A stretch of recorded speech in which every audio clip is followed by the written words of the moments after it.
Justice Chebafo had appeared in court last week to deliver a judgment between the Capital Bank shareholders and the Republic. The persons on trial is Reverend Ato Essien, Reverend Fitzgerald Odonkor, and Mr. Teteneti. Mr. Fitzgerald Odonkor is first accused. Mr. Ato Essien is the first accused, the second accused, and the third accused. So what had happened is that the judge was informed when he was about to give his judgment. I'm sure he already know that Mr. Ato Essien had accessed Section 35 of the Courts Act. What does 35 say? 35 allows a person to plead guilty and then pay some money. So let's go and look at Section 35 of the Courts Act. The judge had some remarks to make about it, and that's the point of this narrative. So they will put Section 35 of the Courts Act so we can understand it very, very quickly and see what it means, and then we can guide you forward towards it. So this is where it is.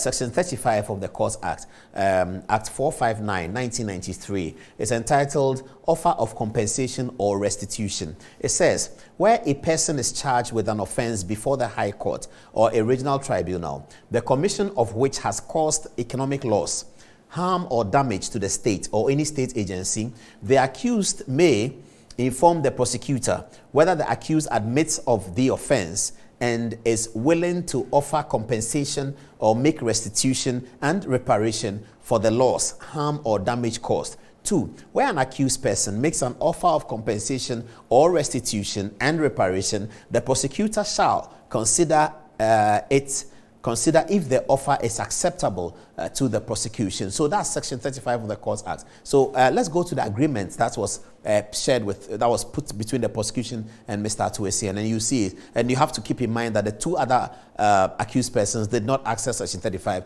That is Fitzgerald Odonkor and Mr. Teteneti. They believe that they want to hear the judgment of Chebafo because they think they've acquitted themselves well and they will be acquitted and discharged. That's their belief. We don't know what's going to happen. But the two of them did not sign up for Section 35. Only Mr. Essien did. And so these are the charges that were preferred against Mr. Essien. And I'm reading to you the agreement that Mr. Essien had with the prosecutors. This is the agreement. It says the charges are as follows. Conspiracy to steal, contrary to Section 23(1) and 101(241) of the Criminal Offences Act 1960 Act 29. B. Stealing, contrary to Section 1241 of the Criminal Offences Act 1960 Act 29. And C. Money laundering, contrary to Section 11 of the Anti-Money Laundering Act 2008, Act 749. So these are the offenses under which Mr. Essien has been charged. So in the document, the first accused person is William Ato Essien, and he says that the first accused person, William Ato Essien, shall change his plea from not guilty to guilty on all the charges filed against him by the Republic. So what it means is that as far as Mr. Ato Essien is concerned, the Attorney General's people had been able to secure a conviction. So they have secured a conviction upon Mr. Ato Essien in the agreement that has been egged out between the prosecution and the accused persons. That agreement egged out says that Ato Essien shall now plead guilty to the offenses, and then he shall do as follows. Okay, that pursuant to Section 558(1) of the Bank of Ghana Specialized Deposit-Taking Institution Act, Act 930, William Essien is prohibited from being appointed or accepting an appointment as director or key management personnel of a bank, specialized deposit-taking institutions, or a financial holding company upon the acceptance of these terms. That's quite harsh, isn't it? That's quite very, very strong. So in the terms that the prosecution have accepted or they act out with Mr. Ato Essien, this is what he has accepted not to do. First, he's pleaded guilty. Secondly, he's accepting that he will not be a bank, the director of any bank, and he will not accept an appointment for any bank or any financial institution. This is a guy who owned the bank, who is big in financial institutions. So that's a very, very heavy blow, isn't it? He's not going to be able to do that anymore. All right, let's move on. Also, that Mr. Ato Essien shall pay an amount of 90 million Ghana cedis as restitution and reparation within 1 year from the date of conviction in the following manner. A. To pay an initial deposit of 30 million Ghana cedis to the government of Ghana, and or before Thursday, 1st December, our checks show that this 30 million from Ato Essien has already actually been paid by the accused person. But because the judgment was not read on that day, we don't know what it will mean. But that the first 30 million had already been paid. The second is to pay the outstanding amount of 60 million cedis in 3 installments within 1 year from the date of the conviction, so that after 1 year from the date of conviction, all 60 million should have been paid. It should be paid as follows. 1. 20 million Ghana cedis and on or before the Friday, 28th April 2023, 20 million Ghana cedis on or before Thursday, 31st August 2023, and then have I counted 20 millions? Okay, we'll be paid in 3 installments, 120 million and another 20 million by 31st August. I believe the other one goes to the December, but we didn't count all the it's not complete. The document is not complete. We needed the third. But this is how Ato Essien's thing is structured. This is the way in which it's structured. He has to pay, he's already paid 30 million, then he has 60 million, he has to pay it in 3 separate installments, and all of that is to be done within 12 months. That's what is acceptable to the prosecution. But on the day of the event, and I'd like to have Justice Chebafor's photograph behind me, and so that I can introduce him to the people. The learned Justice Chebafor, he's a judge of the Court of Appeal, but he's sitting in this case as an additional High Court judge. And Justice Chebafor, very affable guy. He's been on this show before. He appeared on Good Evening Ghana one time when he was a justice of the High Court, when we were in the old studios in Laboni, and then we talked to him nicely. So this is Justice Chebafor, who is he's a very nice man, isn't he? So he said, when he spoke in the court, and that was not part of his judgment, he just spoke about it. He said that he's not so sure whether Section 35 does apply to Essien, and even if it does, I think we have that document as well. We can go to that. Let's go to that document quickly and talk about it. Okay, so these are the things that the judge said on the day that he came, and he didn't give his ruling. He said that the terms of settlement by the Republic are as follows. Mr. Essien pleads guilty to the offences charged, and he will pay the money. As Essien accepts to pay 90 million, and then as a demonstration of good faith, a payment of 30 million was made on that day. The outstanding 60 million will be paid in 3 installments until the end of 2023. The prosecution has considered the offer and finds it acceptable to Section 35 of the Courts Act 1993. The court, however, had issues with the terms of settlement. The court observed as follows, and this is what Chebafor said. He said that Section 35(1) of the Courts Act provides that the repayment should relate to an offense that has caused economic loss, harm, or damage to the state.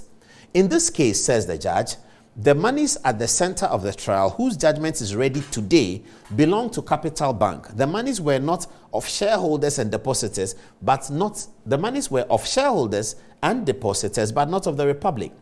Bank of Ghana provides the liquidity support, but that doesn't make the Republic the complainant. He even made a passing comment in court to have received a loan from a bank into an account doesn't mean that the amount still belongs to the bank, but the loan applicant, etc. Hence, Section 35, he says, may not apply. He went on to say that even if Section 35 applies, the monies that were paid were not commensurate, he says, with the dollar exchange rate as at 2015 and 2016 when the monies were received.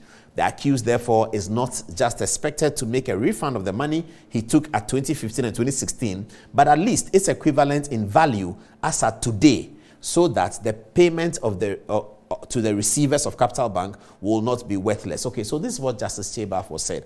And we've been talking to a wide range of people, lawyers, about this issue. And the conversation is that perhaps Section 35 will actually apply. Let's put Section 35 back on the screen. So Justice Chebafor's concern, his lordship's concern, was that these are not monies that were taken from it's not monies that are owed the state. And Section 35 is really monies that are owed the state. But with the greatest of respect to his lordship, it would appear that the money was liquidity support. He made that point. So it's government taxpayers' money that was given to Capital Bank in 620 million, something like that. Now the prosecution and the accused people have worked it out, and they've seen that of that 620, all the monies went back to the Bank of Ghana. In fact, they've noticed that Capital Bank had already started paying, which is true. They started paying the loan. And by the time that the bank went down, there was an outstanding amount of money left, a little over 35, or a little over the 90 million.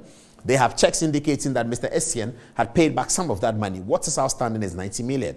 And so that's how they came to that conclusion. So respectfully, it would appear that 35 actually works. But there were parts of the statement of the record of proceedings where you will find, I think they'll put it on, we'll show it, where you will find that the judge was by and large very aware of the processes, the record of proceedings, where the judge was very aware of the processes that were undertaken by them. So it would appear that he knows it. Let's look at this, for instance, by court, ruling of court, and this is June 18, 2020. This is the proceedings of the court. It says, as the learned chief state attorney confirms the offer made by the first accused through his counsel to the Republic, and further confirms that the DPP, that's the Director of Public Prosecution, is giving the offer the most thoughtful consideration, I may have to adjourn to enable the first accused, as requested by the prosecution, to present the offer in a formal communication to the Republic. On the next adjourned date, the Republic shall report to the court if the offer made is acceptable or not, for which the court will deal with it in the manner prescribed under Section 35 of the Courts Act, Act 459, accordingly adjourned to the 18th of June 2020. So as of 2020, and this is the record of proceedings that we obtained from the court, as of 2020, the conversation about this offer, about this Section 35 was very clear. And everybody in the court, this is the court speaking, this is by court. The judge speaking in terms of preparing an adjournment towards the 18th of June 2020, 2 years ago. He said the chief state attorney has presented the thing to the accused person, and there he mentions Section 35. He said if the offer is made acceptable or not, for which the court will deal with in its manner, in the manner prescribed under Section 35. So quite clearly, the Honorable Court was clearly aware that Section 35 had been invoked for the purpose of Ato Essien's guilty plea.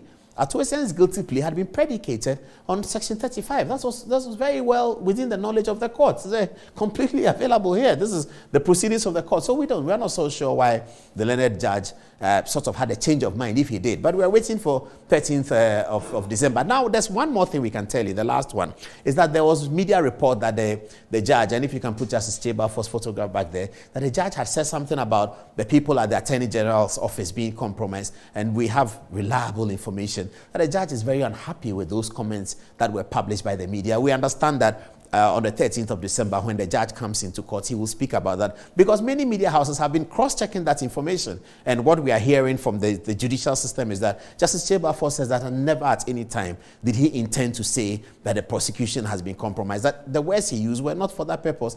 It is told to us that he was surprised that those headlines came out. So we are anticipating something else. And all media houses who have sent questions to the judiciary about that, we have been told to wait until 13 December when Justice Chebafor is going to speak about that particular issue, because he says that he didn't say that. It was widely reported that there's been some compromise. It's a very big word to use, a very serious matter, where a judge is alleging that there's been compromise between the prosecution and the accused. But that's a very, very serious matter. So for us and for some media houses, it was very, very important. We quickly rushed them and said, did the judge really say that? Justice Chebafor says, from what we are told, that he didn't say that, and that he will clarify on the 13th of December when he gives the ruling. But what we know now is that the application and the use of Section 35 had always been part of it. Let me just introduce you to the lawyers for the matter, Ato Essien. And it's interesting what is happening in that court. You see, because Ato Essien, who is the counsel for the first accused person, Ato Essien, is a mate of Justice Chebafor. They were mates at the university at the same time, in the same classroom, in the same law class. Ato Essien was one of the